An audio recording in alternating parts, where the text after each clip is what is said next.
Good morning, everybody, and thank you for joining us for this Digital Security by Design Software Ecosystem Development Competition briefing.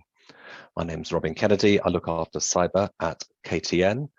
Joined on this briefing by two colleagues, Anita Onwebuzi, who's looking after the events, and Simon Yarwood, who looks after ICT at KTN. Next slide, please, Anita. So the agenda we're going to be covering today, we have an introduction from John Goodacre, the Digital Security by Design Challenge Director at Innovate UK. And then we're going to move into the meat of the briefing. We're going to hear from George at Innovate UK and a couple of other colleagues as well on the details of the competition, the scope, the conditions, and the process to apply. Then we're going to get an update from Robert Watson at the University of Cambridge on Cherry, followed by Mark Inskip and Mark Nicholson at ARM on the Morello board. We're then going to round off with some online Q&A and a short break and have some innovation pitches after that. Next slide, please, Anita. So part of this competition, we've also got online networking through Meeting Mojo. All as delegates, you should have already received those details. The link is on the screen as well, and we'll be sending that to you after the event. This is being recorded, and the recording will be available afterwards along with the slides as well. So do, if you're not able to present today, do log into the Meeting Mojo, put your profile up, and invite people to collaborate with you, because that's an important part of this competition. Next slide, please. So I'd like to move now on to John Goodacre, the Challenge Director for Digital Security by Design. John's going to give an update on the challenge and various aspects of the program. Over to you, John. Thank you, Robin. So, yes, welcome. Good morning, everybody, to the competition briefing. This is, I anticipate, actually our last competition briefing. So, DSbD program's been running for a couple of years now. I know a number of the attendees that I saw have registered, have been participating in some of the earlier calls. So where we're at in the program now is that the Morello board, the technology platform demonstrator, if you like, that we've been supporting ARM and a consortium of partners to build is basically going through fabrication and will be coming out to be available to the ecosystem to sort of do the other half of the program, which is the enablement and discovery side next year. So what this competition is around is really looking at that board. And what I should really say about the board is it's a prototype board to expose the new functionality in the instruction set architecture.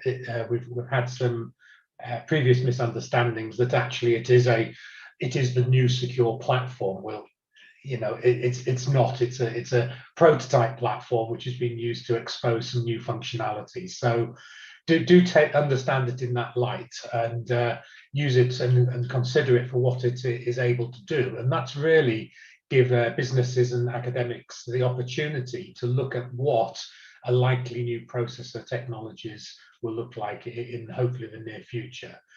And why that's important and the relevance of that is that the biggest challenge that we saw when we started this program was something that you know, the government likes to call a market failure, and that's basically where we look between why can't the market do something on its own right, and why does it need external intervention? And what we found, or what was proposed actually by the industry, was that there's a sort of a catch-22 between the hardware and software sides of community, that software won't, you know, write new software for chips that don't exist, and new chips won't be built if there's no software running on them. So what this competition's really around is giving the opportunity, or supporting the opportunity for businesses and academia to look at what the opportunities are of this new platform in terms of ecosystem development. And as what George will describe later, what we mean by ecosystem development is the software basically, which enables more software and solutions to be written.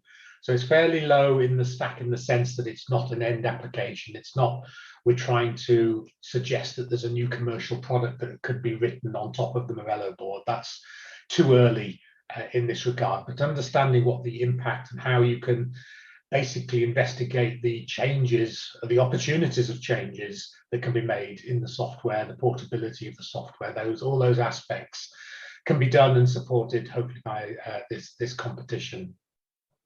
So as I've already sort of highlighted there, it is a fairly different competition in the sense that it is one that the Challenge Fund has asked both Innovate UK and UKRI to support through their channels to their communities. So we are asking basically, and as you'll hear, fairly flexible in the size of the program, the leadership, whether it's a business or an academic lead, whether or not it's individual or whether it's collaborative. But basically what we're trying to support and stimulate is that understanding and that progression in the software as we move forward. So as we move to the next slide, please. What we're basically going to do now is talk through various parts of the competition. George is going to tell us around the scope, a bit more detail about what the questions actually meant that you probably have read. And then we go into the mechanics of how to apply and submit your application and things like that. So with that, I realize I'm very quickly through my introduction, but George, if you'd like to take it on now, and thank you very much, and I'll be available for the Q&A at the end of the presentations. Thank you, John, and a very good morning to our audience out there. I'll switch to the next slide in terms of the competition scope. So in a nutshell, what is it about? We are investing up to 8 million to fund the research and development projects that work on, as John said, on the development of the business security by design software ecosystem. And in terms of the grant value per project, we're looking across a range, if you like, from 200k pounds up to 1.4 million pounds grant value, with a duration of from 12 to 30 months. And as John said, we are looking to fund a range of projects. Those include both single applicant and collaborative applications, but also both business-led and research organization-led applications. So there's a range of projects we're looking there. To do what? Basically to work in terms of enriching and expanding, and we'll explain what we mean by this in a minute, enriching or expanding the digital security by design software ecosystem. The expectation is using the prototype evaluation board, the Morello board, to enable this ecosystem work. And it's important for you to have a focused view on your area where you plan to base your work on, and that is in terms of selecting and specifying a software stack, an operating system, or a developer tool chain. So important point from the get-go, be very specific your targeted area of your work. Now I mentioned about two avenues of work, if you like. One is the enrichment of the evolving Morello stacks. What does it mean? We're going to hear later from ARM and Cambridge in terms of the software development, software enablement work across a number of software stacks. Those are evolving in their development.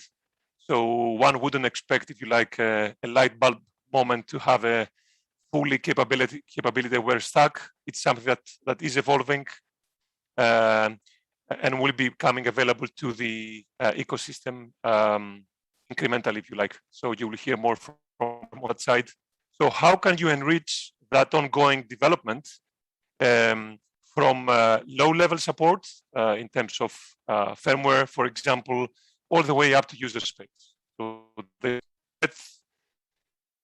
opportunities to be involved.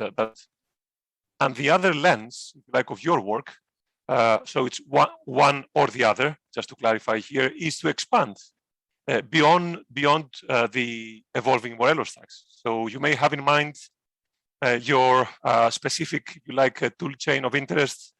If there is relevance for it to benefit from capability hardware and from Morello, then that will be your focus in terms of expanding overall support for software. And that extends to a software stack, a tool chain, or any component, if you like, within that space. Now, Morello is all about evaluation, as mentioned by John earlier. So all projects are required to look into evaluating the performance impact of using those technologies through Morello. And that means that you will be expected to describe your methodology and your mechanisms for that performance evaluation, while keeping in mind that because it's an evolving exercise, if you like, and the software enablement is evolving, you would be looking to have a flexible approach in your work plan. So just bear that in mind as you reflect on your proposal. The other must-haves in your application is, first of all, to specify the use and the need for the Morello boards in your project. In particular, be specific in terms of on-prem availability of Morello boards in a limited quantity versus virtualized access to a larger number of boards. Now, that means that in your application, and you will see that question later on, you will be explaining those two options, if you like, in more detail, and also be more specific in terms, for example, the other elements of the scope, must-haves, again, in your application is, first of all, you have to be clear on how your project will deliver value and benefit to the software ecosystem. Obviously, this is an ecosystem, software ecosystem exercise. It's not about one doing work in isolation. So think about the ecosystem, think about what you are making available to others to benefit from. And that means describing the availability of your project outputs. In other words, the what, the how, and through which channels your outputs will become available, in essence, to others. And specifically to other users of Morello boards, where your outputs will be feeding into the Morello ongoing evaluation. So think about those two aspects, how you make your project outputs available.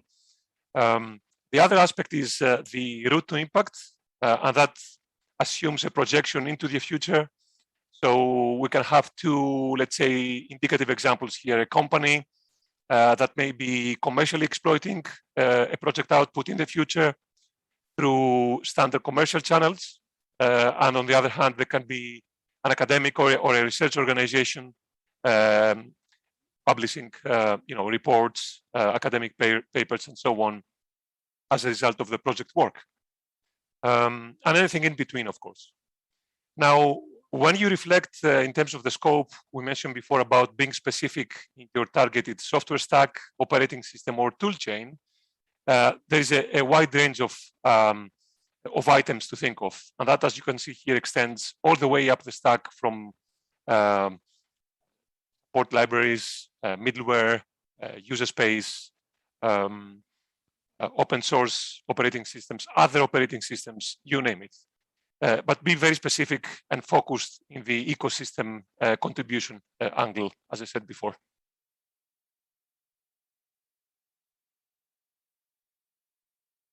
Clicking again to move to the next slide. Hopefully it will come up in a second. Right. We've covered the scope in a nutshell. Obviously, what we are not looking to fund here, which in essence is out of scope, is things that do not deliver value to the software ecosystem, the digital security by design software ecosystem.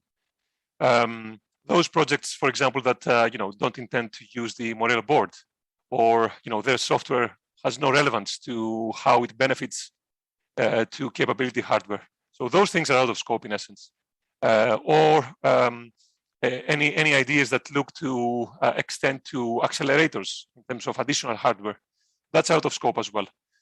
And then lastly, developments that don't show clearly that they require a platform level processor, typically a processor that uses a memory management unit, which is the focus of this exercise. There are other things in terms of subsidy control. My colleague Izzy will elaborate on those in a minute. In terms of the application questions, there are 6 questions you will be positioning against in your applications. Those questions will be scored.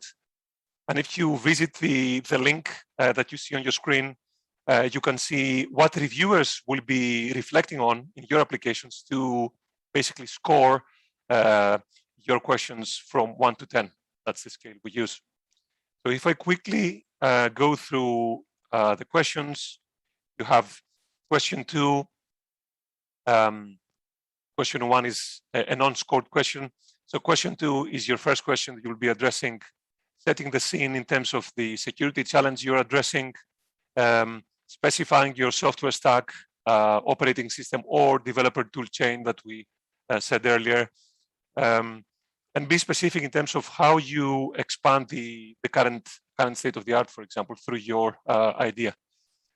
So make sure that you address each and every of those bullet points, because reviewers will be reflecting on those when they score your application. Moving on to the next question is about the specific technical approach and innovation to realize the challenge that you described earlier in question 2. This is in terms of you making very specific whether you intend to enrich the evolving Morello stacks or going beyond and expanding the support to other tool chains, operating systems, and software stacks. And in that case, this question is about defining your objectives and your requirements for the performance evaluation that we mentioned earlier, keeping an eye on that flexible approach throughout the project lifetime. With an optional appendix here in terms of any information to support your technical approach. Can be a diagram, can be of that kind. Question 4, in terms of teams and resources, who will be involved to deliver the project? We are looking for their expertise in each and every of the items and the work packages you specify. If you are in need of any subcontractors, this is the space to describe that here. And more importantly, justification of the need to use Morello boards, the number of Morello boards, and of course the scenario analysis in terms of the on-prem and availability versus remote access. Please be very specific here. Don't leave us guessing why you need Morello boards or how many boards you need for each scenario. So help us to understand that, help our reviewers to see that clearly. Next question is about impact. As I said before, looking to the future, your routes to impact, either if you are a company, if you're a research organization, and so on and so forth. Be very specific how those outputs of your projects have an impact to the growth of the software ecosystem. And of course, any dependencies along that journey, any dependencies in terms of IP constraints or any other technical dependencies, or indeed other economic dependencies that may have any be of any barrier to realizing that impact. There is an element of engaging throughout your project with those groups that develop the technologies, not least ARM, Cambridge, University of Edinburgh. Show us how you plan to do that engagement, but also show how you plan to engage with DSDB's all hands workshops through the Social Science Hub project. So typically those are 2 times per year workshops, and this is the opportunity to describe how you plan to engage with your project. The other question is about project and risk management. Getting to the details of how you organize your work packages, how you line up your deliverables and your milestones, what are the interdependencies and how they link amongst each other, and so on and so forth. But it's also about explaining, your risk register on a number of aspects, technical, managerial, and so on. And there is a mandatory appendix here to do that. You can upload, you have to upload, if you like, a project plan and a risk register, and go into the details of a Gantt chart like visual, and show all those interdependencies across deliverables, tasks, that will allow someone to track your progress as the project evolves. And the final question is about justifying your resources. You will specify your project costs. You will specify the grant value as a result, applying the funding rates, but also justifying, why this is commensurate to the complexity and the scope of your work. Be specific in terms of that rationale, if you like, and also be specific on how partners will match fund their contribution, especially for businesses.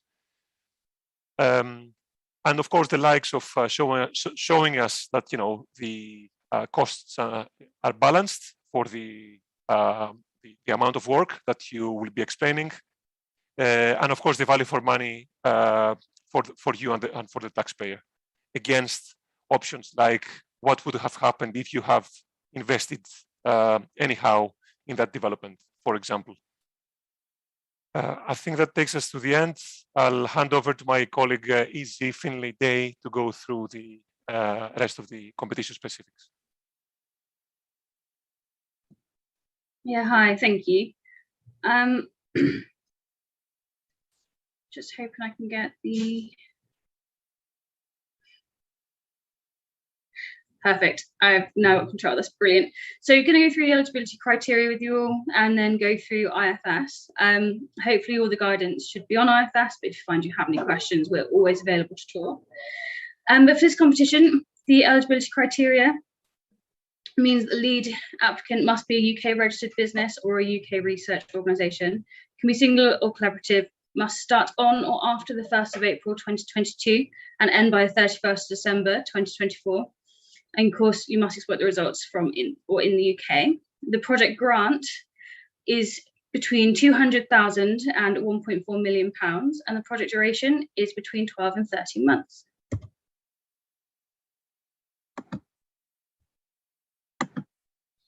Here we go. So the types of organisations that we fund, of course, include business, your smaller micros, your mediums, and your larges. Your research organisations, including university, non-profits, RTOs, including catapults, public sector research establishments and research council institutes, public sector organisations and charities doing the research activity. And just bear in mind, if you're 100% owned by a large parent company as a small subsidiary, that means you're classed as a large company and will only be entitled to the relevant grant.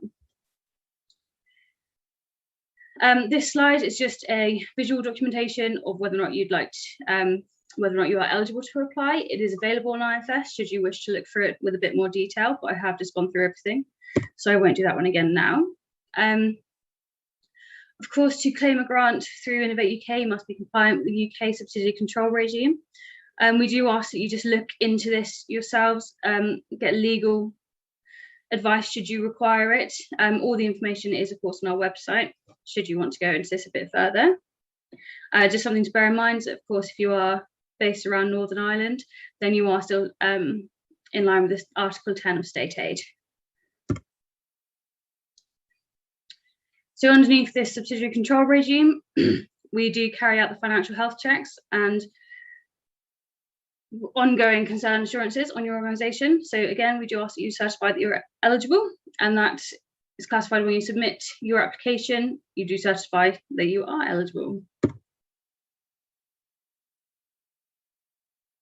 If you are in Northern Ireland, based in Northern Ireland, or any of the work you do is going to affect Northern Ireland, we just ask that you let us know. This is the first question that you'll be asked about your applicant's location. It doesn't affect your application in any way. It just lets us know which one you will be claiming grant under, whether it's state aid or subsidiary control. Oh my God.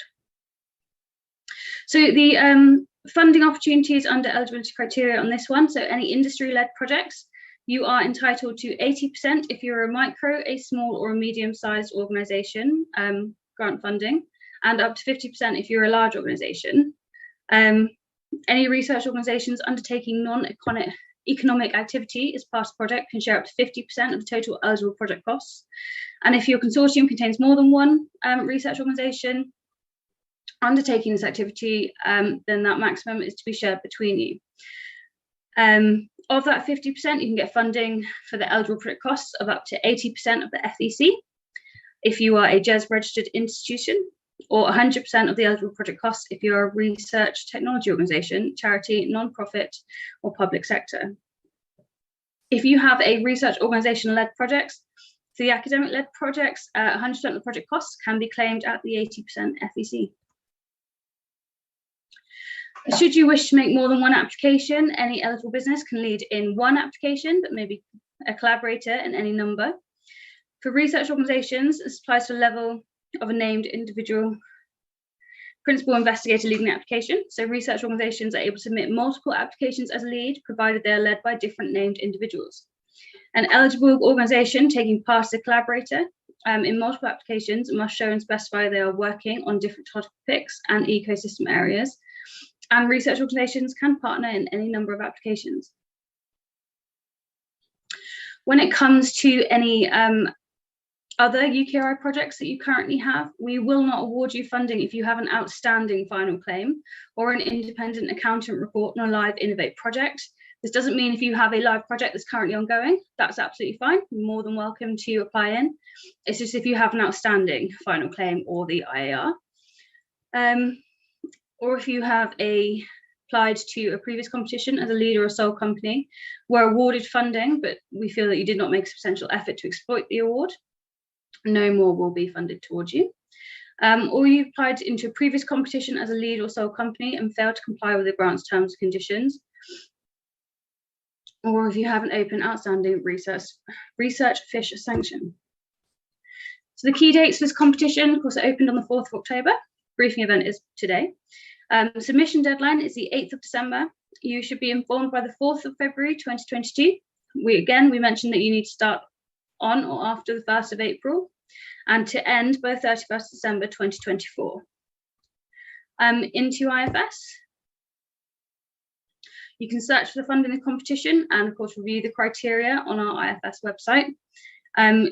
When you're ready to apply, then the lead applicant needs to create an account. If you're a UK registered business, do please use the company's house lookup as it does speed up our checks. And if you're a research organisation, we ask that you enter your information manually just to make sure that you're not incorrectly listed as a business, just to ensure that you can receive the correct level of funding. We will then ask you about your project details, including your application team. This can include your collaborators, so you can invite organisations who you plan to work with, or contributors even, which are colleagues from your own organisation to help you complete your application. We ask then, of course, for your application details, including the title, the timescales, the research category, innovation area, and whether or not it's been previously submitted, your subsidy basis, your quality, diversity and inclusion, project summary, public description, and scope.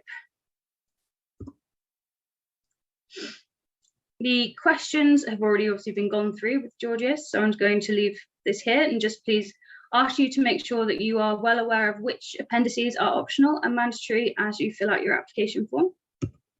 Again, all guidance is detailed and on IFS. So to claim funding, your business does not have to be UK registered with the company's house when you apply, but it must be before you can actually claim any funding. And unfortunately, you're unable to claim any funding if your company number does begin with FC, BR, or JE.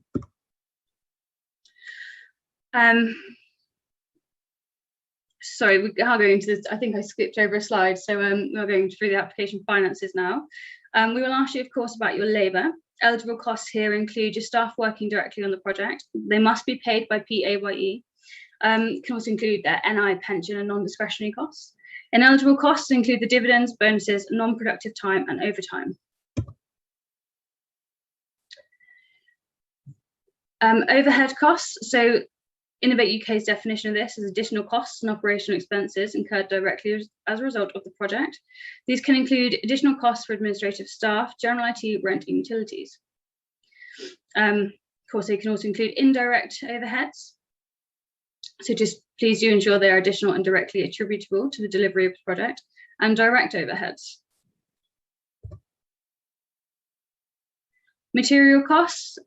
Please be clear on what the materials you're using are. Just putting consumables does not provide enough detail, and you will be questions on this as you go further through the project.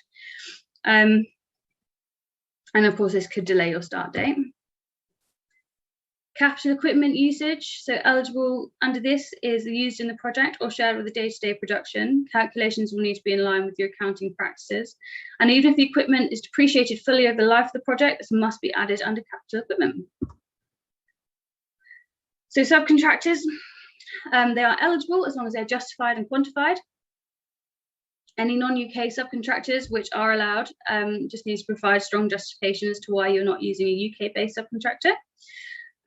If you are subcontracting to a parent or a sister company, just please do ensure that you list at cost and not including profit. Travel and subsistence. So eligible here include costs that are directly linked to the project. They break down into travel, accommodation, and subsistence. If you have an annual trip, for example, to your parent company, this does not qualify as an eligible cost. Any other costs are, of course, those that don't fit under any previous headings. We ask you do not double count, and just do please bear in mind that any patent filing costs for new IP, SMEs are entitled to up to £7,500. So the funding rules, the level of funding awarded will depend upon the type of organisation and the type of research being undertaken in the project, and funding is calculated by the project participant. IFS will advise the maximum grant rate percentage you can request based upon the answers you've given to your type and size of organisation and the research category defined by the lead applicant. Academic partners,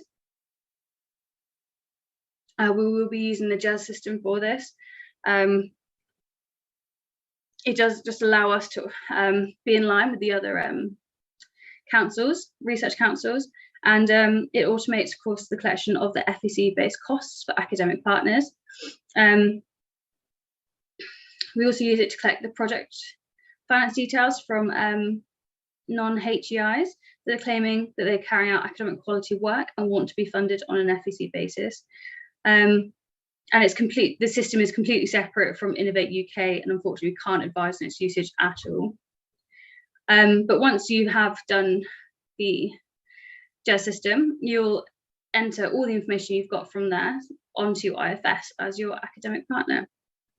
We ask that you enter the TSB reference number, and then, of course, that enter in the TSB contribution column figures from your JES output document. And we then also ask that you upload the JES with the with council status as a PDF at the bottom of that screen. So once you are ready to submit your application, you will be able to see every partner's project cost summary. You will not be able to see a breakdown of each of those costs for your partners, but as I mentioned, you can see the summary. Just ensure that the highlighted costs on the screen are in line and fit with the criteria of this competition, sorry. And do, of course, make sure that your finances are complete before you submit. So IFS will check that all your organisations have marked that their finances are complete, that your research organisation participation is no greater than 50%. However, IFS does not validate the total project costs. You are able to now edit a submitted application, but of course, we would always recommend just making sure everything's good to go before you press submit. But of course, accidents do happen, so there is the ability now to go back in and change things. And then, of course, once this is done, do please click submit again. And as this slide shows, traffic gets very busy up towards the close time on the closing date, sorry, which is 11 AM. It gets busier and busier, and of course, that's when any last-minute technical issues will occur. So we do ask that you apply with plenty of time left to go, and if not, do please get in contact with our customer service team as soon as possible, and we can do everything we can then in our power to help. Once you've submitted, your application is sent for assessment. All of the applications are assessed by independent assessors drawn from both industry and academia. They are looking for clear and concise answers, the right amount of information, quantification and justification, and that the proposal presents a viable opportunity for growth. Once we get these scores and feedback back from the assessors, we do, of course, carry out our own checks, making sure that they adhere to our guidelines and are scoring fairly. In some cases where we feel a score is unjust or not supported by the feedback, we could remove it as an outlier and update the total score for the application. Outliers can come in both low and high forms. This could, of course, increase or decrease the score overall. Something to bear in mind is that if we do feel like a score needs to be removed as an outlier, we can't update it on IFS, so it just may come across slightly differently. So you will receive the feedback from the assessors. It's compiled using the written comments of all the assessors who review and assess your application. Is intended to be constructive in nature and to highlight both the strong and the weak areas of your application. Please bear in mind that because the applications are assessed by a number of assessors, you may receive information that appears to be conflicting. And it must also be noted that some proposals may appear to have been favourably assessed based upon their comments. Of course, in such instances, it could just be that you simply fell below the funding threshold. We do unfortunately run out of money before we do good ideas in an awful lot of the cases. Once we get the assessments back, as I mentioned, we do look through them all. So this little screenshot here is from a competition as a whole, showing the 5 different projects. The score spread, the highlighted column, anything over 30, we will look into to make sure there's no outlier. And the count of no on scope and the count of no on recommended, if there are 3 or more appear in either one of these, then unfortunately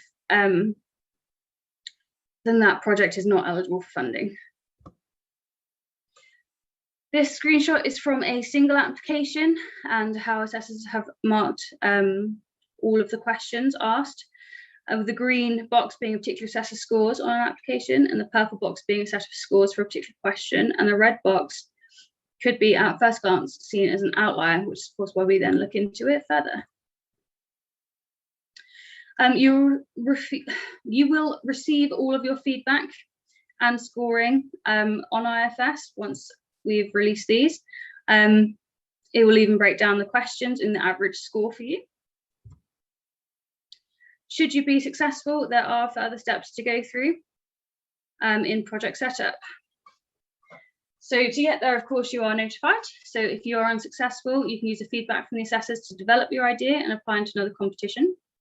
For industry-led projects, if you are successful in the competition, you will be assigned a delivery executive who will guide you through the project setup process. You'll have 30 days to complete one section, including the project team, project details, and bank details, and then a further 90 days, further 6 days, making inclusive 90 days to complete the project setup altogether. If it's not completed, funding may be withdrawn. For academic-led projects, if you are successful in this competition, contracting and project startup will be managed by EPSRC.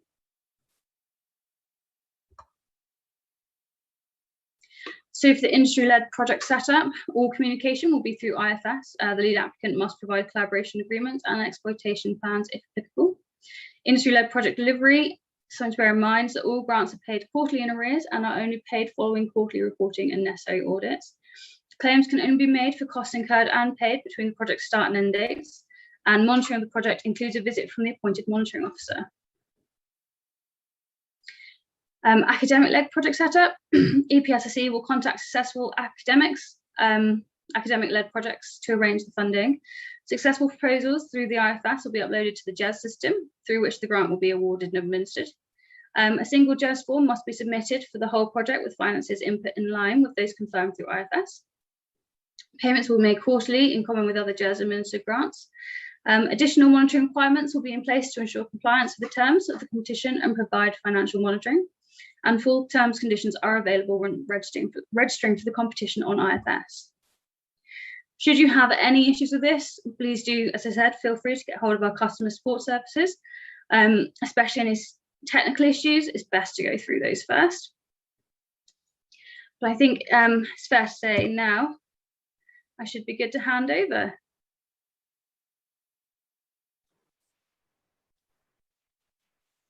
I hope.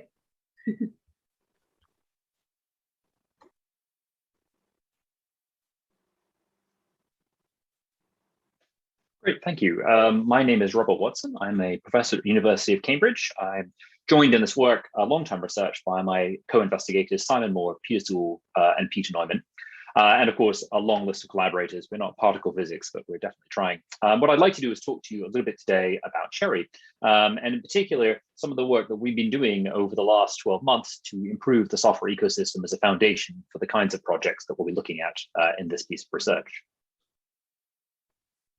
So first of all, I'll introduce you to Cherry and the software stack, albeit very briefly. Hopefully you'll have had a chance to look at some of our prior presentations and other online material, which is available via UKRI. If you want to know more about the Cherry architecture and our prototypes, do take a look at our website, cherry-cpu.org, where you can find the technical reports that I'll mention in this talk. And the two particular technical reports I'll mention are the introduction to Cherry, which slightly predates the announcement of Morello, but I think the content is otherwise pretty up to date on the approach. And then our Cherry C and C++ programming guide, which is a guide to how you adapt C and C++ software to run on Cherry-enabled systems such as Morello. So I just mentioned briefly as background capability systems. So a capability system is a design pattern. It's a way in which we can design and implement computer processes, programming languages, and operating systems to control access to resources. And in these kinds of systems, capabilities are communicable, unforgeable tokens of authority. They're the things that allow you to access objects and give you the right to do so. In a capability-based system, such as in Cherry, resource is reachable only via capabilities. And the goal of a capability system is to limit the scope and spread of damage. And the original sort of 1970s, 1980s research, this was really about hardware faults or software bugs. But as we move into the 1990s, this approach is applied to malicious software. And so the goal in Cherry is to make it natural and efficient to implement in the software two design principles that will help us to mitigate software vulnerabilities. The first of these is the principle of least privilege. It says you should run software with as little privilege as possible at the lowest levels or the highest levels of abstraction. And the principle of intentional use, a sort of more recent precept, which tells us that we should make sure we always use the correct right. And these are both design principles embedded in the design of Cherry and in Morello. So just as brief background, what is Cherry? Well, Cherry is an architectural protection model. What we've done is we have atom smashed ideas about capability systems with the hardware and software designs. We add Cherry primitives to the instruction set architecture. We implement those in the microarchitecture and the process of design. And then we enable new security behavior in the software. And Cherry is particularly focused at solving problems in the C and C++ trusted computing-based stack. These are your hypervisors, your operating systems, your language runtimes, your web browsers. And we do that in two ways, by allowing the efficient implementation of fine-grained memory protection in C and C++.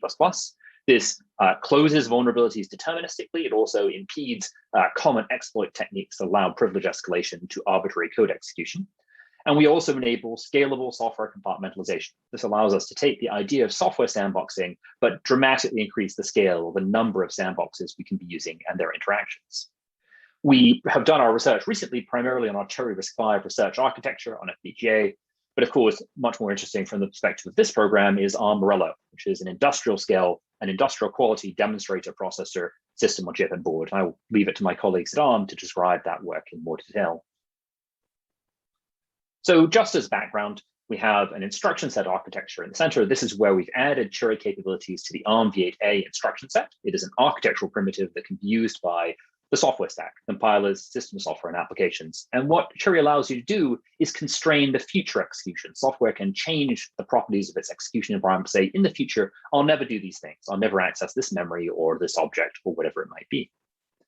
The microarchitecture is responsible for implementing this new capability data type. It's not unlike a floating point number or an integer, and then enforcing invariants on how they're used. And this allows us to build a software stack on top, providing memory safety or high-level security constructs like compartment isolation. In our design goals, the key one was really to deconflate memory virtualization and protection. The existing memory management unit is retained. It protects by the location in memory, but we add new capabilities that are going to protect the pointers or references to that code, data, and objects. And this is important because we reuse the existing indirection rather than adding new microarchitectural tables, which come at substantial cost. And so this is a design that integrates nicely with load store or RISC-style instruction set architectures. And these are architectural mechanisms that are used to enforce software-originated policies. So of course, the question is, where do your policies come from? The first place we frequently look at is language-based properties. So your C and C++ compilers, your linker, your operating system. But sometimes we need new software abstractions as well. And we need ways in software, we need APIs and data structures to make use of these features. And probably the main one is software compartmentalisation, where we might reuse the existing process model, but we might also introduce new abstractions like protected objects inside of an existing process structure.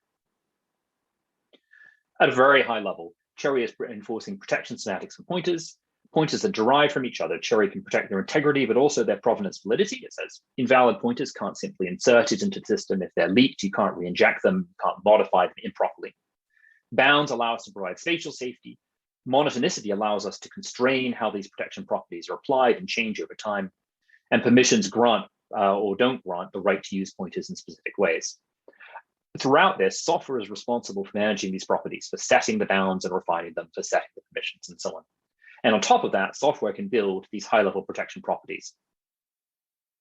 The two key use cases for Cherry, which we'd like to explore in the program, are efficient fine-grained memory protection for C and C++, where we get good source-level compatibility, but as with the transition from 32-bit to 64-bit, we need a new ABI. This provides a number of types of spatial temporal safety with limitations that are documented. And generally speaking, we're talking about introducing overhead, albeit hopefully modest overhead. Often we're talking about 1 to 2%, although you can go higher in pointer-intensive workloads like language runtimes.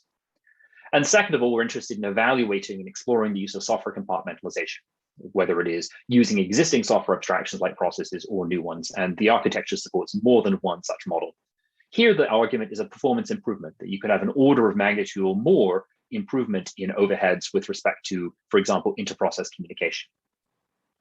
There are other potential use cases. We're not uninterested in these things. For example, it's possible to manage using these features inside a managed language runtime, providing a high-level language. It may be ways to introduce greater reinforcement and protection or sandboxing of native code components, or as a way to allow different programming languages to communicate safely. It's quite common with a complex application like a web browser to use more than one language at a time.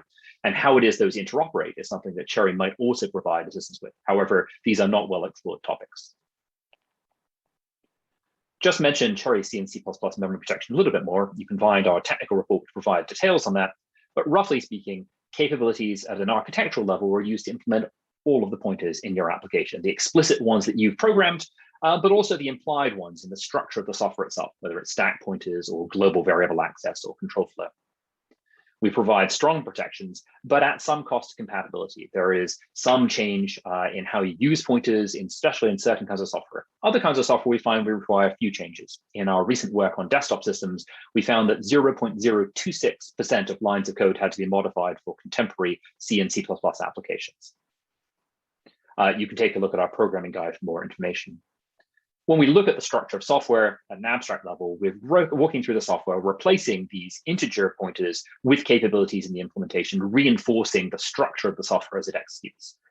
The bounds and permissions set up by software are carried through to the architecture, which then implements constraints on loads and stores and pointer arithmetic and so on. The tag and integrity properties protect the validity of these pointers. They make sure you can't inject incorrect ones or modify them in ways that aren't authorized.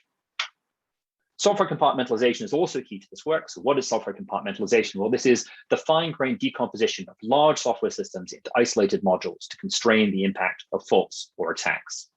One way you can think about this is that each of these components is going to have a set of privileges assigned either statically or at execution time, such that when an attacker compromises a component, they gain only those privileges and no further. They are also limited in terms of the further attack surfaces they can try and attack in a system. And it is useful to think about compartmentalized software as a graph of internet-connected components. You have explicit setup connections between them and granted them rights. The attacker's goal, if they compromise one node, is to spread across that graph to get to nodes that have the right they're looking to exploit. So they're forced to exploit more than one vulnerability, assuming that they can find them at all.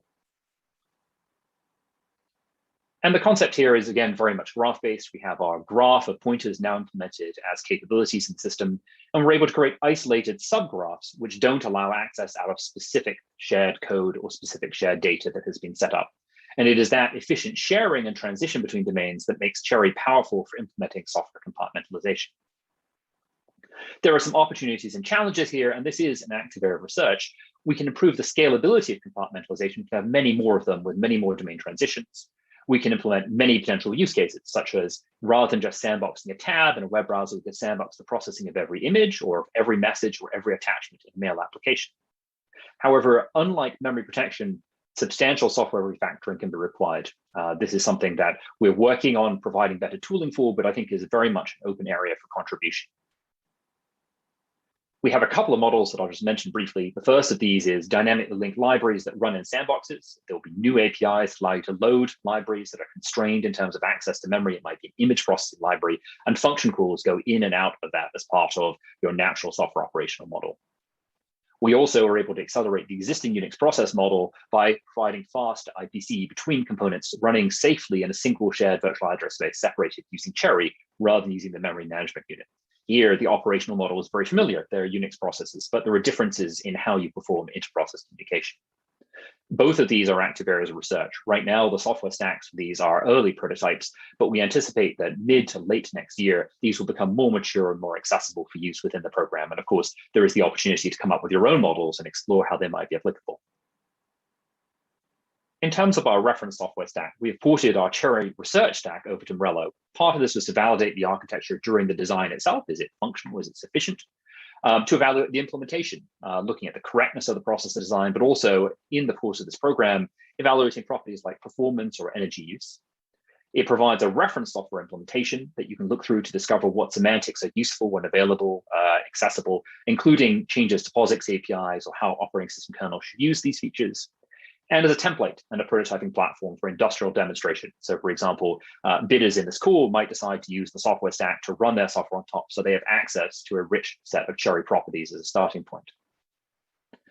We will provide this as a platform for future research. And in fact, there are 11 EPSEC projects already up and running, many of whom are using this as part of their research into language runtimes or garbage collection, software security, and so on. Just a quick figure of the software stack I'll describe to you. We have a modified Clang LLVM compiler suite that supports Cherry. This has been adapted to Morello by ARM and Linaro. We are working to provide the Google Half-Gain hypervisor. On Morello, we don't have access to this on RISC-V. We provide the Cherry BSD Morello software stack. This is a modified version of FreeBSD that makes extensive use of Cherry's features. It has a memory-safe kernel, memory-safe user space, support for co-process compartmentalization, and soon, we hope, intra-process library-based compartmentalization. It also has initial support for a type 2 hypervisor similar to Linux's KVM called Beehive, and has legacy binary support for ARMv8A. On top of that, we're able to run a rich corpus of open source software, including everything from WebKit and OpenSSH to KDE and Postgres. There are one or two, depending on how you count it, other software stacks that ARM will talk about in a few moments. But the goal in our work is to provide a reference design to understand and explore the ideas of how Cherry is used in software. In terms of timeline, we're now in, I guess, early October 2021. We, about a month ago, released a software snapshot that included support for a memory-safe kernel and also initial Morello support merged into our mainline development trunk. Over the next quarter and 2 quarters, we plan to release a number of other features, including integrated support for the Morello GPU, support for the Beehive hypervisor, also a temporally safe user space heap, and also co-process compartmentalization. We are currently anticipating performing a release in the roughly March-April timeframe of 2022, so not badly aligned with the start of these projects. That would include most of these features. It's not yet clear whether we will ship co-process compartmentalization support as part of that. Of course, all this work is taking place as open source. So you can always access our public Git repositories if you want to try out prototypes, but we merge them into releases if we feel they're ready for third-party use. How to install it? You can simply pull down our one tool, Cherry Build. Cherry Build is able to build and run emulators, including QEMU implementations of Cherry RISC-V and Morello and ARM's FVP simulator. It's able to build disk images. It includes a small suite of adapted third-party applications. And with a single command line, you can get up and running, well, certainly within several hours. We also provide Docker images so that you can get the binary versions of these things much more quickly without building by hand. Although for software development purposes, this is the tool flow that we would generally recommend. In terms of getting support, there are mailing lists, which are fairly quiet currently, but there's a very active Slack community talking about Cherry Morello, and we would welcome you to join that. You can find information on joining it on the Cherry website. And then, of course, ARM maintains their own forums and mailing lists to support Morello-specific topics. One of the topics mentioned earlier was evaluation as part of your project. And I thought I would describe a recent project we've run at Capabilities Limited, looking at a Cherry open source desktop. So we were asked over the course of a 3-month pilot to assess the viability of an open source desktop software stack. So we selected a range of open source components to adapt to use Cherry features. We implemented memory safety in them through recompilation and adaptation where needed. We whiteboarded some possible software compartmentalizations. In a longer project, we would ideally have implemented them to allow us to evaluate and explore them. We evaluated software change in terms of percentage lines of code modified.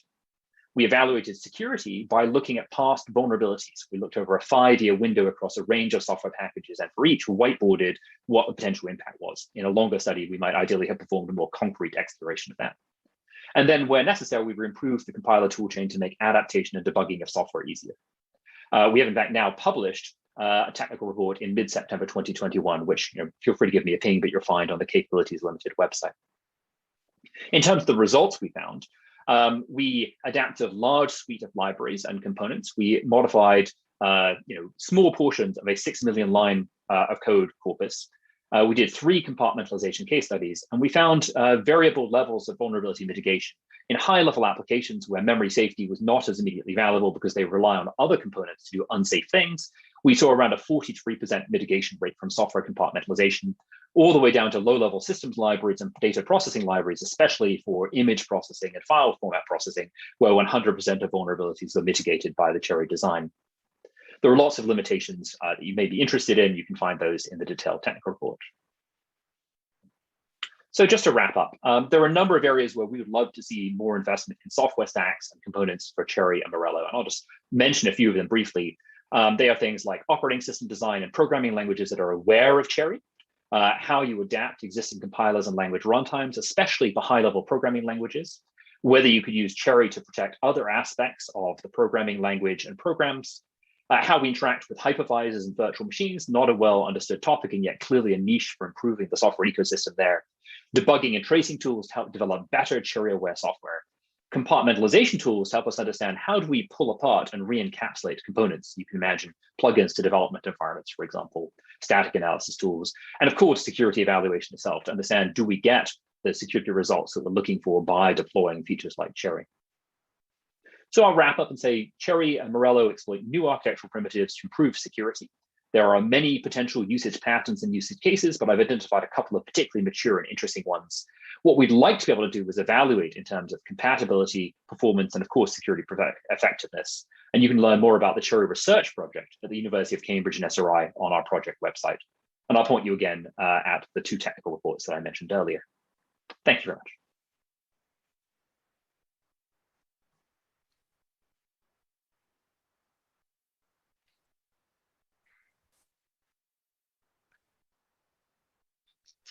So Robert, thank you very much for that. I'd like to now move on to the Morello program overview. Going to be presented by, first of all, Mark Inskip from ARM. Mark, you should have control of the screen. I think Anita's given that to you. Yes, thank you, Robin. So I'll introduce myself. I'm Mark Inskip. I'm the program manager for the Morello program in ARM, and I'll give you a little bit of an introduction to what that is. So I'll talk about the Morello board, which is a capability hardware prototype platform. And my colleague, Mark Nicholson, will then tell you a little bit more about what we're doing from the software side. I think the key thing that's already been emphasized is this is very much a prototype platform. It is a real silicon implementation of a capability hardware CPU instruction set architecture.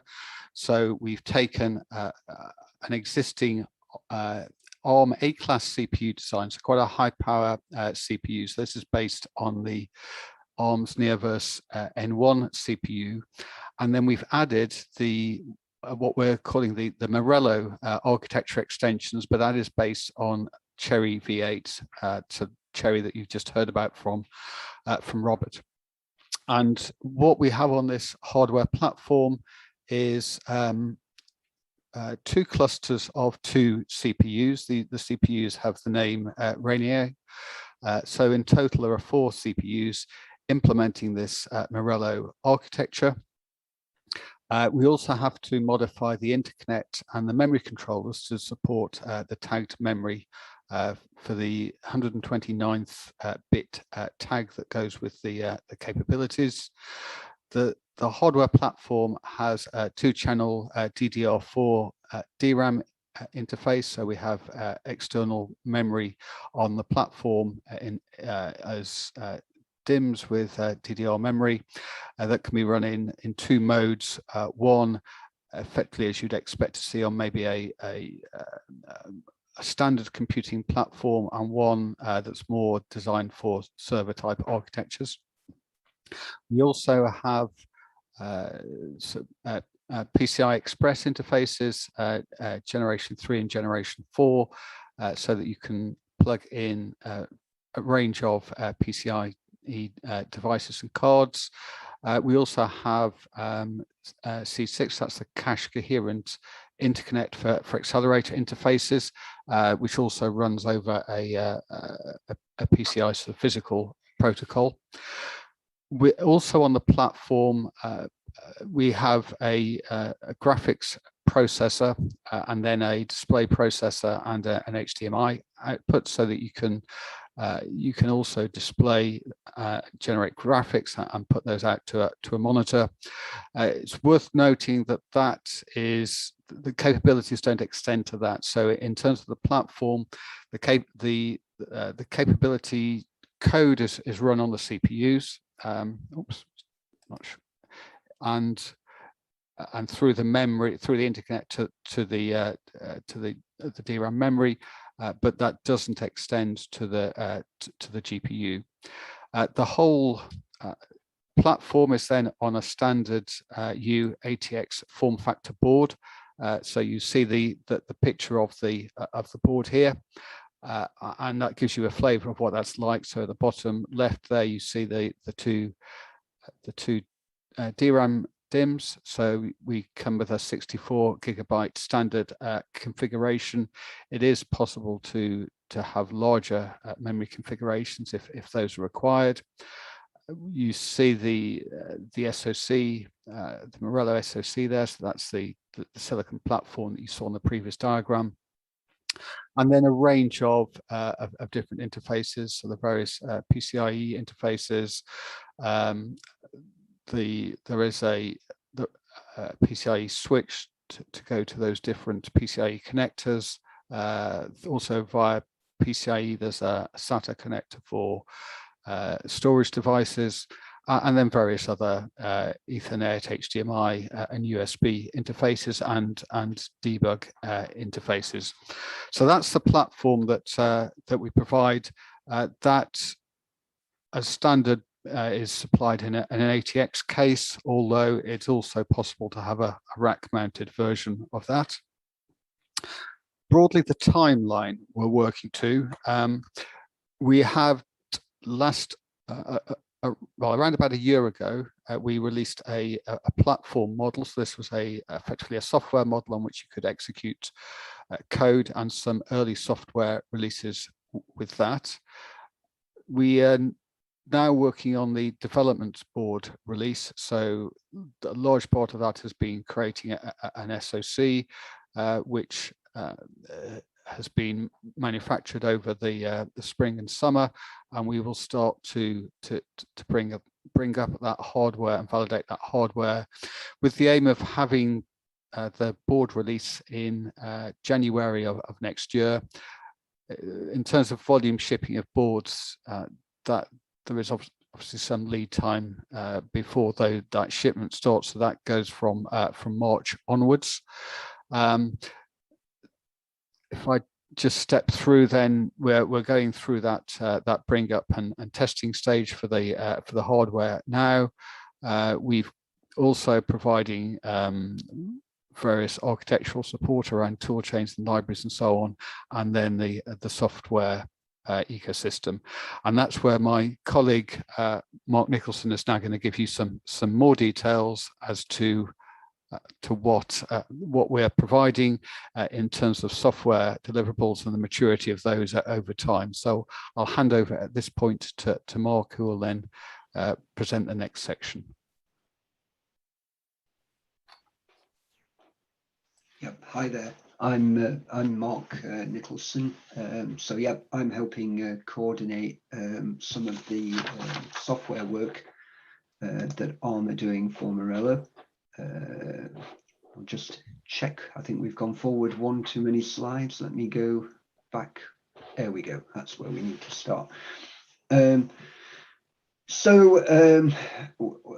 we've been working on a number of software work streams from October 2020 forwards, and initially we've been looking at a software model platform, and now we're busy targeting bring up of the silicon and the dev board Mark Inskip has been talking about. Most of the software we deliver is provided via a series of code repositories. It's all open source, and the landing page fronting those repositories is the URL in the bottom left-hand corner. So a little bit of the information and positioning that we're trying to outline today will be summarized on that web page. But the idea in this short presentation is to give you a better idea of what the shape of the software stack is today, and what work we have pending. So if we move on one slide. There we go. So if we look first of all at the blue box, we have a software stack divided at a very high level into firmware and then operating system type environments running above firmware. So the firmware stack has a component that runs on a supervisory microcontroller and a component running on the application processor. And the supervisory microcontroller is not Cherry aware hardware, and that does very low level setup operations. So it initializes PLLs and DDR, it configures a path to memory, and ultimately that will release the application processes from reset and allow booting of that stack. All these firmware components are open source projects. So on the left-hand side, we have a fairly traditional ARM firmware stack, and we have an implementation or a platform port for Morello in trusted firmware. And then we hand over to EDK2 as the operating system bootloader.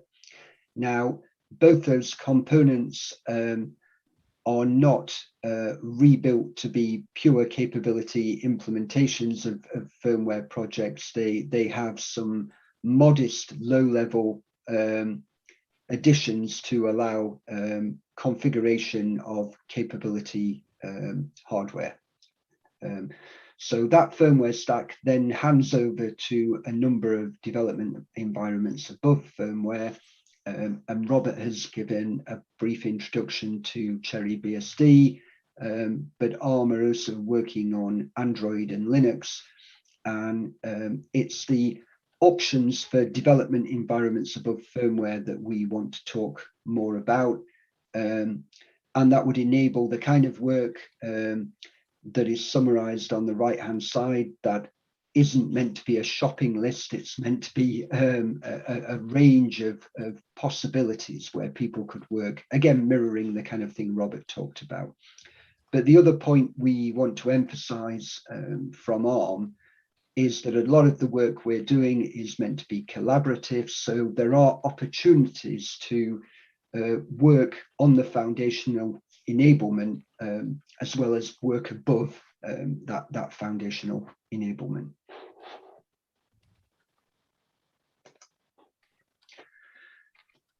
So I won't talk about the hardware because Mark has already covered that, but a good opportunity to do a little bit of expectation setting. So even in a very well-planned activity, bring up of new silicon is not without risk. I can't actually tell you today with any confidence exactly what we will and won't have in terms of a feature set for initial software to support the board.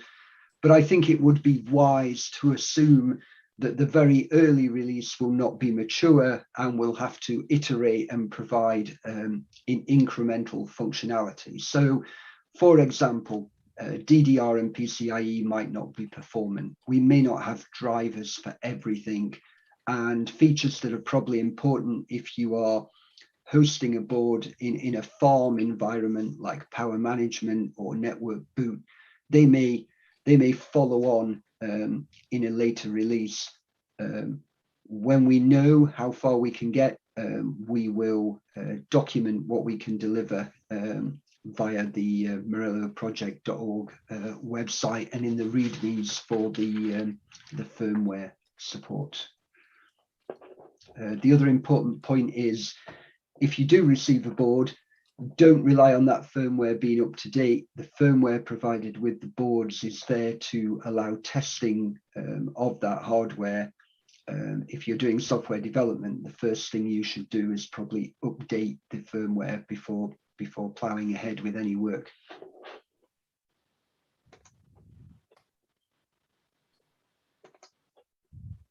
Okay, so above firmware, there are a number of different development environments,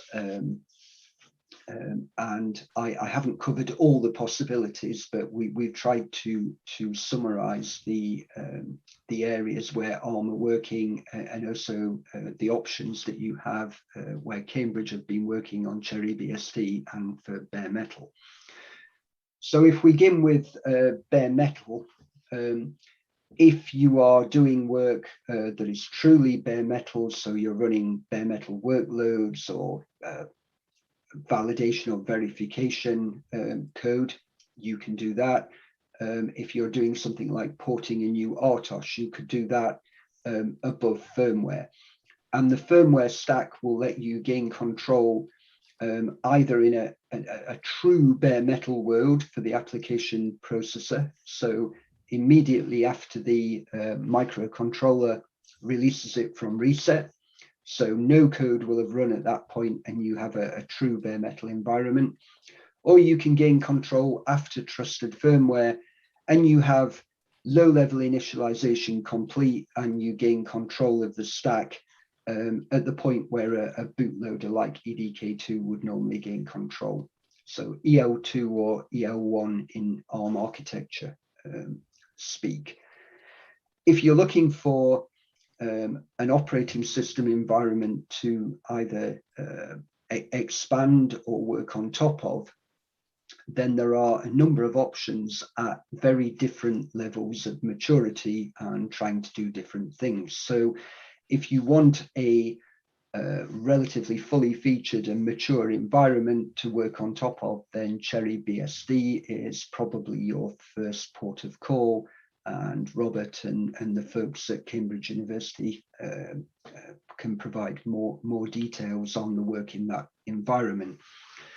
But ARM are also interested in investigating the application of Morello and capabilities to Android and to Linux rather than BSD environments.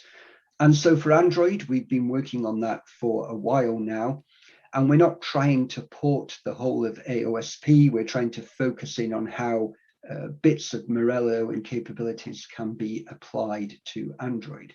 And so what we have is a stripped down minimal AOSP that we call Nano, a Nano profile. And we have a PureCap Bionic C library and a number of ports of applications that are built against that library that can run in that Android environment. There's a lot of future work to do, both on the Linux kernel that will support these applications in Android, and I'll talk more about that later on, but also in harder problems like how Morello might be applied to a runtime, Android runtime environment. Looking at Linux very briefly, so here's where we have the most work to do, and we'll be working on this throughout 2022. And we're beginning our releases for Linux with a very modest proof of concept at the end of 2021 on the FVP, where work on the lightweight muscle libc library allows us to demonstrate a very basic hello world application in a Linux environment. And throughout 2020, there's a lot of work on the kernel PureCap user ABI that I'll talk about next, but also work on the GCC glibc toolchain. So everything we've talked about above is built using Cherry LLVM and Clang.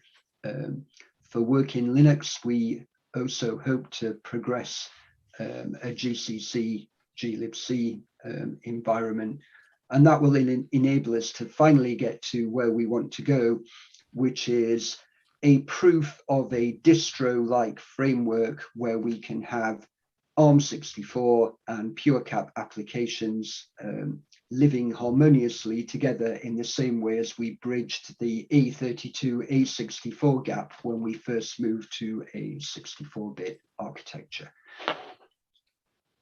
So a little bit more on the kernel.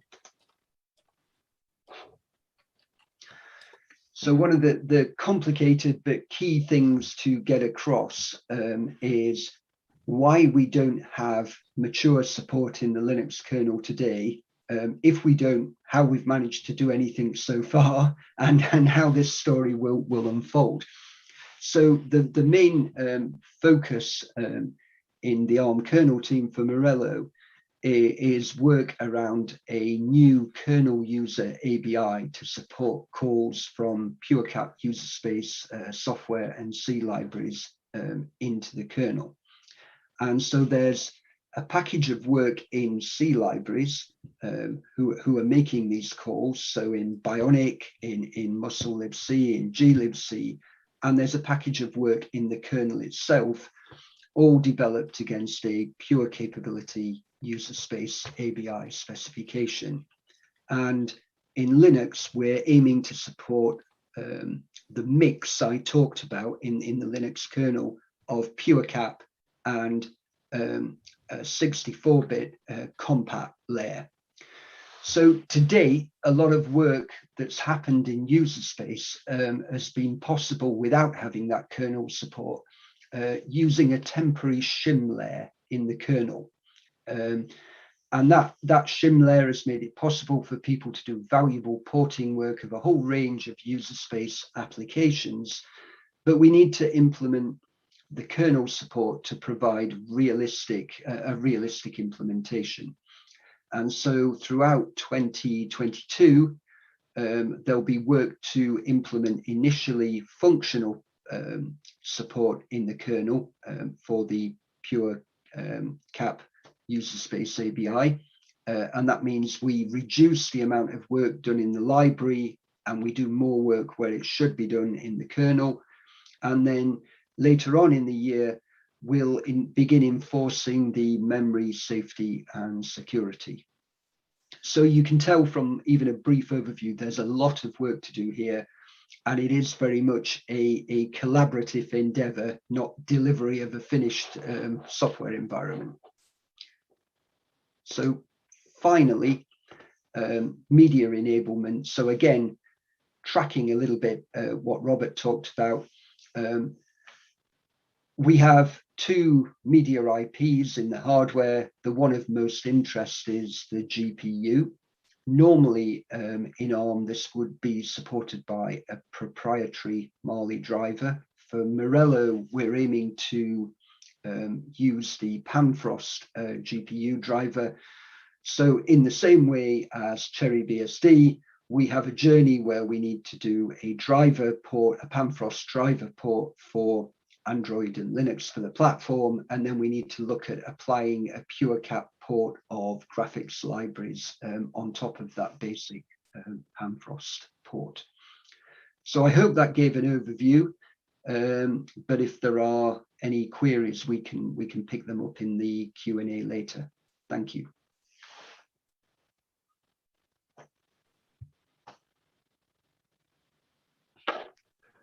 Mark, thank you very much. I think we are now done. We are doing very well for time there. So next on the agenda, we had the Q&A. So Simon, if you could perhaps read out or post the questions that you've got. And just like to invite the other speakers to go back onto cameras if you're not already, so we can. So we have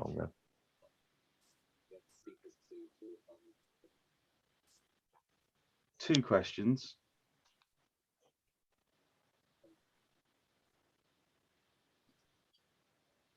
The first is from Nicholas, asking around eligibility. So I think this is probably best for Isabel. Around whether or not an active Innovate UK project currently excludes them from applying for this competition. No, it is, if you've got a live project you're currently working on and you are still working on it, that's absolutely fine. It's only if you've finished the work but you haven't yet sent in the final claims, the only time it'll be an issue. Great. I had a feeling that was the answer, but I wanted to just be sure, just to make sure I hadn't missed anything. We have another question from Muriel, apologies if I pronounced that wrong, asking about invites onto IFS. Am I right in thinking if this is a collaborative or they have partners, they need to send invites out to other parties wishing to input to the system? The lead applicant will be able to invite them from IFS. Great. Again, just wanted to double check. I'm pleasantly surprised and very surprised that that's been it. It's been a really clear set of presentations. People have been provided with the Meeting Mojo link and they've been provided with the IFS link. Oh, yep. No, I've had confirmation from both those questioners that that's answered everything they needed to know. So far, so good. The shortest Q&A on history.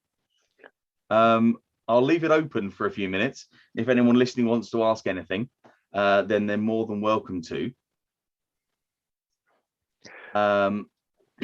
Just been told that there may be an issue with the Meeting Mojo link, so I will update that in a second for people. Well, there was an earlier question, I'll just repeat now, around a copy of the recording and the slides. The slide share link is in the description of the video. So if you're on YouTube, if you click on the show more, you'll see a slide share link for KTN where you'll be able to see the slides shortly after the event. And the video recording will be available on the KTN's YouTube channel. So I think, as to quote my son's videos he watches on YouTube, link, subscribe and like or something like that. And you'll be able to find all the stuff you need from today. Thank you very much, Simon. I'm just going to ask one question which did come up. Somebody, I'm not sure if they're on the stream today, but it was a relevant question. It's probably for George or possibly for John. It's about the sectors that are applicable to this competition. I think it wasn't in the slide set, but it is somewhere in the competition online about that Innovator UK and EPSRC are looking for a portfolio of projects. So George, maybe you could just say something about the sectors that you are looking for or might be encouraging, or if you're completely agnostic about the applicability of the applications. Yes, so I can have a go and then John can follow up. So yes, the focus of this competition is on the software ecosystem specifically. The industry sectors, if the question comes from an industry sectors / end user perspective, this is aligned with our demonstrator competitions, which was about using capabilities to showcase an end solution, in a specific industry sector, / vertical. Can be anything, right? In this case, the focus is not on industry sectors. It's about enabling a technology sector. For example, there can be a library or a language runtime, becoming available to the ecosystem for broader benefits. So the work is not tied up to an industrial sector or end use in that respect. Yes, that's right. Thank you very much, George. It's got we're not chasing a specific industrial sector here. We're looking for the software stacks using technology sectors, and we're agnostic. So it's quite open to basically any software stacks for any technology sector. So we talk. It could be, for example, a new RTOS for preemptive scheduling. It could be somebody working in the cloud. It could be somebody working in IoT. It really doesn't matter.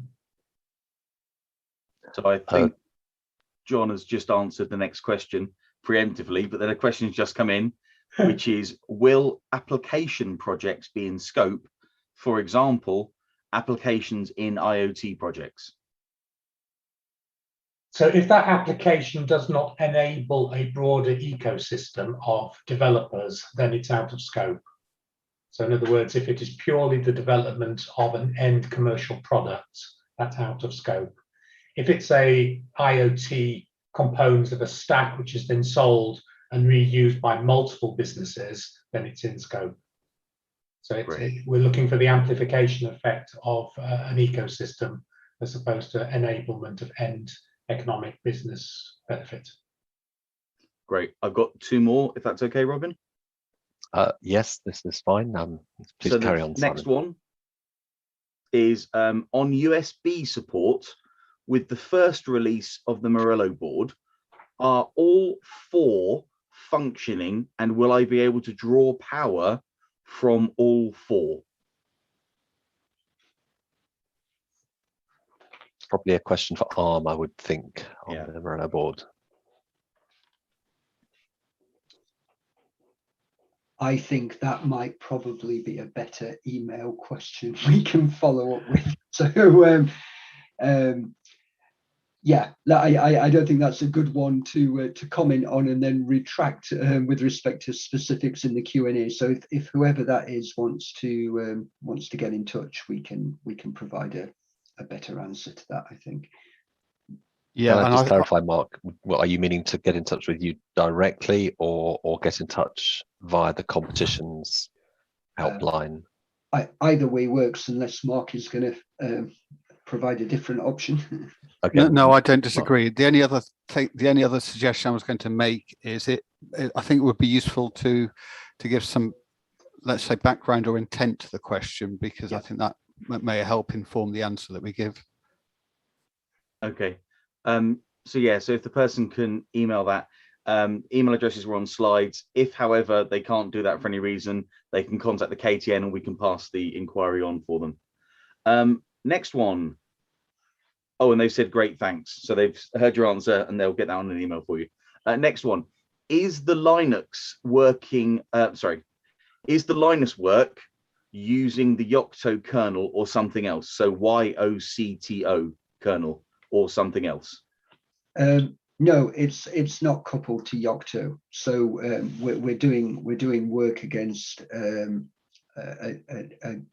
both an Android common kernel and probably a kernel closer to mainline, and we're looking at how to implement the new pure capability user space ABI in those kernels. There's no direct connection to the Yocto project and the Yocto project kernel at this point. Yocto is just one of many options we might look at for delivering a distro framework in the future. Great, thank you. Next one. Is there any significant, if there are any significant delays in resource available from Cherry or ARM, would this push the competition project end date? Well, I'll try to answer that one. It's very difficult to say what would happen if something happens.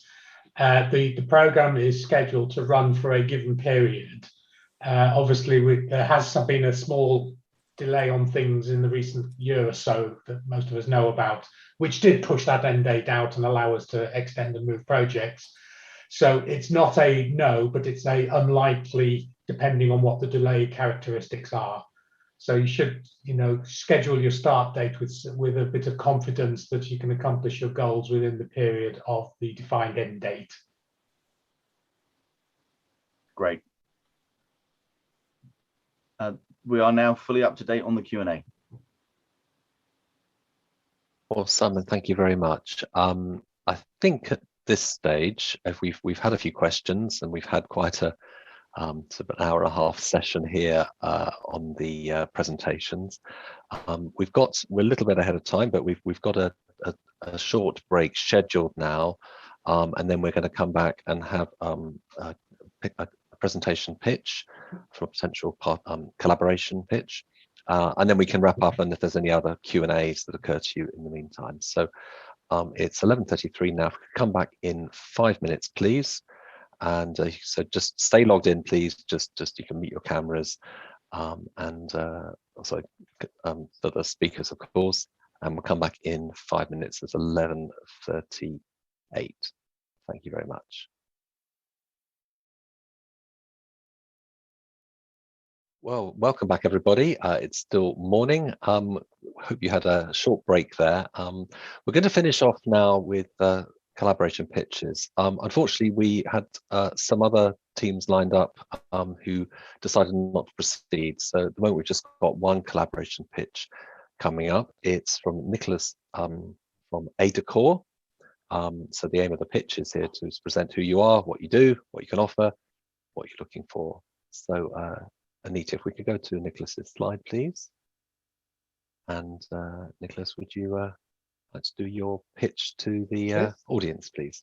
Thank you. Thank you very much. Thank you for making time for this. My name is Nicholas Sutton. I'm Principal Software Engineer at ADACOR Limited. Next slide, please. So who we are in a nutshell, we are an SME with small offices all around the world. In the UK, we have an office in Bristol and one in Yeovil. The bulk of our customers are in aerospace and defense, rail transportation, space, air traffic control. We've got a couple in banking as well. This is for us a customer space that has long project cycles and that we see growing slowly but surely. More recently, we've had demands from customers outside our traditional industries, people who are making medical devices, firmware in consumer electronics and in IoT. These companies and these industries are contacting us because we can help them build safe and secure software, and they see increasing needs for this. Our expertise has come from the compiler world and has grown around it. At the core, with compilation experts, language experts. And over the years, we've added expertise in the certification processes, in particular certification adapted to civilian avionics. It's worth noting that we are an open source company. Our products themselves are open source, and we are a contributor to open source communities. In particular, we have in our team engineers who are contributors and maintainers in the GTC project. Next slide, please. So this shows our high-level objective in terms of software security. We take the view that security is something that to be addressed at the system level with tooling or processes at every stage of the development lifecycle. Our flagship product is GNAT Pro, which you can see towards the right of these slides. This is our compiler toolchain for Ada and Spark, and also C and C++. And on top of this original offering, we've got tools for preserving security properties up the chain, from model to protocol definition to the source code. In particular, the Spark Pro product is a suite for providing formal proof on source code. And at the bottom of this slide here, you can see in green one very long-term objective, which is to provide a cherry-capable toolchain, which would be supported industrially at the same level as we support the rest of our products. And we need to understand what this means and how to provide this. Next slide, please. So some directions that we would like to pursue. The first broad direction is that of language features. And there's two kinds of language features. There's language features that expose to the user the capabilities and the compartmentalization features of Cherry. And there's those that hide away from the user the capabilities and compartmentalization features by making use of these features under the hood available through the language runtime. And the Ada language offers high-level abstractions that look like they should naturally be taking advantage of Cherry features. Abstractions such as storage pools, protected objects, native language interfacing. We need to look at this. And when doing this, what's the performance impact? For instance, are we able to discharge the compiler from inserting checks and delegating those checks to the CPU and actually gain performance while maintaining code correctness and security properties? Another broad direction is runtime hardening. For instance, provide containers with additional guarantees. Also, we're looking at language level security hardening. By this we mean things like annotating types or classes or objects with desired security properties and have the rest of the toolchain verify those security properties. On top of this, something that I think Robert Watson mentioned, we'd like to see about incorporating capabilities in the build workflow, meaning how to compose components in a way that take advantage of compartmentalization and making the build process Cherry aware. In terms of partnerships, we're seeking to see if there's people who share interests with this, people who can provide guidance and collaboration on the internals of Cherry, on top of the existing wealth of material that's available. People who would like to collaborate around the language definition and language properties, and companies who are interested in being end users of the solution and could help us refine and validate the requirements. And the same companies perhaps could help us check the performance on real-life code bases of the solution. And finally, elaborate industry-based case studies showing the solutions. And that's it for me. I'll hand it over to you, Robin. Nicholas, thank you very much for giving that the pitch. I must explain, because of the limitations of the way we're presenting this, we can't have any ad hoc presentations posted at the moment. But Anita, could we go to the next slide, please, just to wrap up now? So just want to emphasize, we mentioned this earlier, and I think all the attendees have already been emailed these details. We're offering a one-to-one networking through our Meeting Mojo platform, where you can post your details and connect to partners and to widen your network. It can be used for online meetings, or it can just be used for introductions. So to post information like you just saw presented. So do please sign up. The URL is on the screen there. I don't understand, we haven't got any further questions. So maybe could I just pass back to John for some closing remarks, please? So no, not a lot to say. Thank you for everybody for obviously attending and showing your interest in this competition. We do encourage you to think about how you might be able to participate in the ecosystem. It is an opportunity to get a leadership and advancement ahead of what hopefully or is expected to be a fairly major inflection in how secure platforms can be built and delivered. So please do read again. Any questions around the application process, do contact support at Innovate UK. And I look forward to reviewing and seeing how the competition proceeds. So thank you very much, everybody. Thank you very much.